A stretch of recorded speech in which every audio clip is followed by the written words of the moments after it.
ఇక పాండ్రి గియ్యాలైతే మా అమ్మ మంచిగా జబర్దస్త్ ఉండే సొరకాయ ఉడప్పలు చేసి చూపిస్తా ఇక ఓ దిక్కో లెక్క అంటారు. సొరకాయ అప్పలు గారెలు చెక్కలు ఈ పేరు ఏదైతే ఉంది బాయ్ మంచిగా టేస్ట్ ఉండాలి కదా.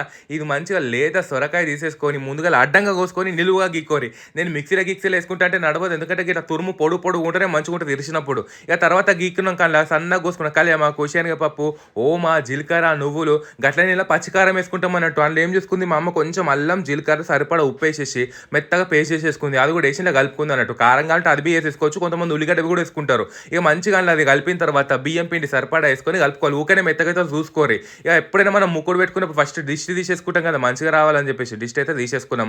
తర్వాత చూసిరు కదా మంచిగా కవర్ మీద ఒత్తుకోవాలి, ప్రెస్లో గిస్లో రావు, ఎందుకంటే పిండి మెత్తగా ఉంటుంది. జర్ర టైం టేకింగ్ ప్రాసెస్, కానీ టేస్ట్ అయితే జబర్దస్త్ ఉంటాయి. మీకు క్రిస్పీ కావాలంటే జర్ర ఈ కలర్ గోలించుకోరు, లేదు మెత్తగా ఉంటే మంచిగా ఉంటుంది అంటే జర్ర లైట్గా ఉన్నప్పుడే తీసేసుకోవాలన్నట్టు.